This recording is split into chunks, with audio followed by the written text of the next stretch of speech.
Assalamualaikum and hello YouTube. My name is Nur Muhammad from NM Watch, and I'm back with the full review of this awesome piece, which is the San Martin SN0052-G. But if you guys have been following this watch for a long time, this is definitely, you know what, you see this one and immediately you see, oh, that is a to the Black Bay Chronograph homage watch, right? So anyway, so you know what, it's not really that similar to the Black Bay, and yeah, we'll get into that, and I'll see you after the intro.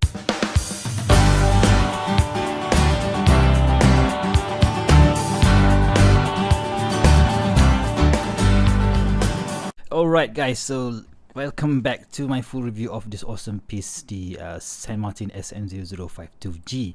Alright, so let's talk about the price, right? So for just over $300 US, so some people say in my initial review, which admittedly is one of my most viewed videos ever for this whole year 2021. I think I've got about 6.5k views on that particular review, so please do check it out, right? So anyway, one of the thing that they mentioned inside the comments inside the video is that it is a bit too expensive for an homage watch. Of course, some people don't really want to spend much more than $200 for an homage watch, even if it is a San Martin. And yeah, definitely, because one of the other factor is that you could get the exact same movement on the Seagull 19633. Was it 1953? I can't remember, but yeah, that's that awesome pilot watch that I have also reviewed on my channel, and I've mentioned that I really don't like the hand winding movements. So why did I bother to check this one? You know what, I just love to do as a brand, and when I saw this one I said, yeah, that looks cool, but yeah, it features this, the same ST1901 movement, hand winding movement, yeah, but still it looks cool. So you know what, I just bite the bullet and I've just pulled the trigger, right? So about maybe 2 months later, after I've unboxed the watch, and this is how I feel about this particular watch. But still, let's just check out the dimensions, right? So the dimensions on this particular watch is on the case, right? The case is about 40 millimeters, right? So there, but if you count in the bezel, the fixed bezel, it's 40, close to 41 millimeters, so which makes it much similar to the dimension of the original watch, right? So, and the other dimension that is similar to the original watch, to the Black Bay, is actually the lug to lug of 49.4 and the thickness, right? So the to the Black Bay Chronograph has a thickness of 14.2 millimeters, and this one has about 14, right? So the only dimension that differs to the original, to the Black Bay, is the lug to lug, which is the 20 millimeters, right? So if you see, I will put the picture here of the Black Bay, so you can see that the Black Bay is much more squarish looking due to that 22 millimeters lug, and this one I can see that it looks much more circular, right? So that's the case diameter. But weight, right? So weight check. So I've during my initial unboxing video, I weighed this particular watch at with the bracelet, of course, at 155 grams, but off the bracelet is about 86 grams. So this is the sweet spot for me. I just can't stand this heavy bracelet, although it is not really bad bracelet, right? So you know what, let's just put it there. So that's, yeah, all close to 150 grams. So that is, I think, my sweet spot for a bracelet watch is 140 grams, right? So let's talk a bit about the bracelet then, right? So it is featuring the fully brushed bracelet, in contrast to the Black Bay's full riveted style bracelet. So yeah, so if you guys hate the riveted style bracelet, so rejoice, this is much better for you. And we have that screwed in links, right? So of course, with San Martin, you are buying a San Martin, you're not gonna get that awesome clasp from the Black Bay, but you're gonna get this awesome, equally awesome fully milled class from San Martin with that 4 micro adjust and that awesome looking San Martin logo, right? So talking about the logo, so this one is featuring the hexagon logo, and for the first time ever, alright, so you can see that we have the exact same San Martin hexagon logo on the dial, and no so 2 logos in similar pattern, but this one we still have that $sign, which everybody loves to hate, right? So anyway, let's talk about the watch case, right? So the watch case is featuring, again, different to the Black Bay, because we have brush finishing here and a brush finishing on the side, whilst on the Black Bay, I'll put a picture over here, it is featuring polish side, and the case shape is quite different compared to the Black Bay. Let me just put it like so. Yeah, I think you can see when I put a picture here. So the case shape is different, the finishing is different, right? So only from the top it looks almost similar, right? So that's the case, and we of course have this beautiful bevel polishing here on this particular lug. So beautifully done case finishing there by San Martin, right? So, and the other part that is different from the Black Bay is this ceramic bezel insert, because the Black Bay chronograph is actually featuring a stainless steel bezel insert. I personally prefer ceramic bezel insert, and yeah, it is what it is, but still I think the printing on this bezel insert is basically the same as the ST on the Black Bay, right? So the other thing that differs compared to the Black Bay chronograph is the crystal that is being used by San Martin, right? So you can see that here that it is featuring a single dome sapphire crystal with this almost flat to the bezel, but on the Black Bay it is using a box dome sapphire crystal similar to this one, right? So this is the my San Martin SN0052 in homage to a certain vintage Rolex, right? So this is how the Black Bay chronograph crystal looks like, but this one is definitely different, right? So that's another differences. And on this dial, right, so I think I haven't handled the Black Bay chronograph yet, but I think the dial looks almost similar, because we have this silver with it's not actually white, it's actually a very light silver colorway here, and it is the minute track is also the same, the indices are also the same, and the hour hands is also the same with that snowflake hands. And the only difference is that the hands on this, the minute hand on this particular San Martin is not really as close to the minute track compared to the actual Black Bay chronograph, right? So that's another difference for you there. And on the second hands, I think it is the same. Sorry, this chronograph hands here to the Black Bay chronograph has this red tip similar. We have it again on this San Martin, but the only difference is that to the San Martin has this cap here, which for me looks awesome in my opinion, whilst the Tudor doesn't have that one, right? So the other thing is that, yep, the Tudor Black Bay has a 45 minutes totalizer, and this one only has 30 minutes because it is featuring the ST1901 movement.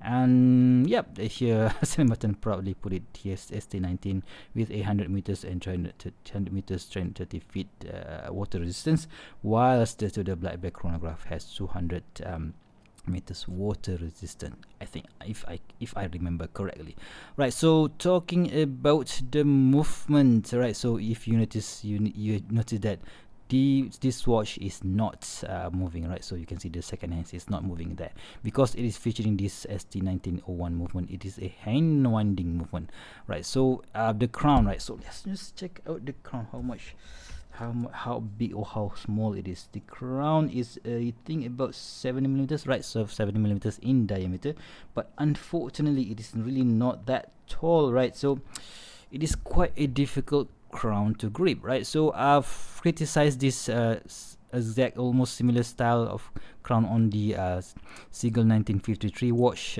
which again of course features the exact same movement, the column wheel, I think it is column wheel chronograph to 21,600 beats per hour movement. So if I'm wrong, I'm so sorry guys, I can't really remember whether it is a column wheel or what is that one. I can't remember. I'm just not a fan of chronograph movement. So yeah, right, so unscrew the pushers here, and let's just see how, you know what, that is a purpose why I didn't make sure that the the second hand is running, because I wanted to show you how difficult it is to wind this crown, right? You know what, let's just bring it closer to the mic.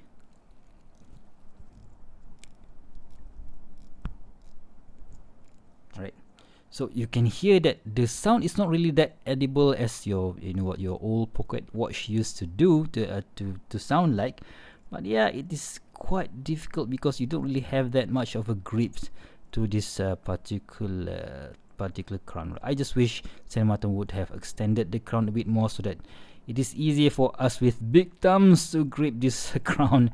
And I have no idea how you guys who owns the Seagull 1953 crown watches do this every single day. It is very, very annoying in my experience, and you have to wind quite a whole lot to make sure that you reach the maximum the power reserve, right? So of course, this, when you are using a hand winding movement, when the spring gets tighter, the crown also gets even difficult to wind. That is where my grip, I just can't grip this thing. So that is why I have to use my fingernails and wind it like so until I feel the resistance where I have to stop winding the movement. So I think it is definitely more than 40 times I have to do this, and it is quite, for me at least, it is a very, very annoying thing to do every single day, right? So you know what, let's just stop it there, right? So operating the watch, the crown push, it is quite difficult to get it out, right? So yep, okay, so there it is. So just one position to adjust the time. Let's do the 10-10, right? 10-10. Oh my god, it's quite difficult, man. Alright, so that, okay, and you can see that the second hand's already moving, and you can push the chronograph hand, boom. And I just love how that sweeping chronograph hands. I just wish that tip is a bit thicker, so that I think the on the Tudor is a lot bigger, but this one is quite thin. I just wish it's a bit thicker, but yeah, it is what it is, right? So at the, yeah, we've talked about this screw down pushers, and we've talked about this S logo on the crown, which people really don't like. And at the back we only have this, a simple sterile case pack, nothing to see there, right? So why do I take it off from the bracelet and put it on this NATO strap? Because you know what, like I mentioned just now, this one, when it is off the bracelet, it is about 85 grams. On the bracelet, 150 grams. So I just prefer to use it on NATOs. But if you are to use it on any let's say leather strap, right? So just beware, because the spring bars, right, is quite, you see that it's really close to the case. So if you guys have a, how to say, a thick leather strap, this one will hurt the top of the the top of your watch, the top of your leather strap. So that is why, if you want to use it on leather strap, please use something that is that has a thin tip, thin end, such as this Howin leather strap from what is this? So this one is from Nomad Watchworks, right? So let's put it on the watch and see how it looks like on this black Howin leather strap, which for me looks absolutely awesome. And you can see that there is barely a gap there, so you just beware, right? So if you want to use it on this leather strap, and that limits the option that I have for this particular watch. So other than NATO, you really need to pick the leather strap that you would want to put on this particular watch, right? So maybe I could get a Bund strap for this particular watch. I'm not really sure. I haven't found any Bund strap for 20 millimeters yet. Yeah, still. Okay, so that is the, you know what, that is the watch on the on a leather strap. Let's just screw it back in and stop. Oh, sorry, I have to stop the chronograph, right? So okay, let's just see how it looks. Stop the chronograph, and boom. Yeah, that is very satisfying. You know what, I don't really use chronograph in my daily life, but yeah, still, if you guys like to play around with this chronograph watches, this is one of the best affordable version that you could have, right? So let's check out the lume. Let's give it a quick charge, right? So San Martin never disappoints. in the loom department, and let's just shut this light off, and boom, yeah, you've got yourself an awesome loomed watch here, loom hands or loom indices, and yeah, they never disappoint in my opinion. So San Martin is really, you know what, this would stay all the way into the morning. But yeah, do you really wear your chronograph while you are sleeping? I'm not sure. I'm not gonna be doing that, but yeah, still, if you do, so you are going to be having a good time charging and seeing your watch, your chronograph in the middle of the night, right? So let's put it on the wrist and see how this 50mm lug to lug really. Oh, quick wristwatch check. I am wearing my San Martin SN0052 move watch, and let's just put it on the wrist. So see how this close to 50mm watch lug to lug looks on my 6.75-inch wrist. So right, so that is how it looks. Awesome looking watch off the bracelet, and even on the bracelet is if you have a bigger wrist than mine. So yeah, the bracelet is definitely a great quality, but yeah, for me, I prefer it on a leather strap, right? So in conclusion, guys, so what do you think about this? What do I think about this particular watch, right? You know what, at $300, yeah, it's definitely high and than what you would find from San Martin usually, right? So that's the first thing, that if you really want to get a chronograph watch that looks like a Tudor black bay, so you can't really you really can't go wrong with this particular watch. Oh, the other difference I totally forgot to mention is there's no date wheel on this particular watch. On the Tudor black bay, we have that date wheel on the 6 o'clock, right? So $300, yep, a bit high. But if you guys, and there is also a few other competitors out there, namely the Seagull 1963, and also a few competitors from Sugas, I think, right? So those are much better. I think if you guys prefer the styling of those, yeah, you'd better go for those, because those will cost less than $200. But if you like the look of the Tudor Black Bay chronograph and you think that there's no reason you would want to spend $5,000 on the real thing, and you want to scratch that itch, yeah, I think this is the best that you could find on the market today, right? Just don't get it on the retail with the retail price, so try to get it during the AliExpress sales and everything. So of course I will leave a link, an affiliate link down below, if you guys want to get it for yourself or for your family and friends, right? So there you have it, guys, my take on this awesome looking San Martin SN0052-G, and awesome to the Black Bay, definitely a cheap you know, an affordable option to the Black Bay chronograph watch. And I think yeah, I would keep it. I'm not really sure, but yeah, still a good thing to consider, right? So thank you very much for watching, and if you guys like this video, please give me a thumbs up, and if you want to see more future video reviews such as this one, please go ahead and subscribe to my channel. Until next time, I'll see you soon. Stay safe and bye bye.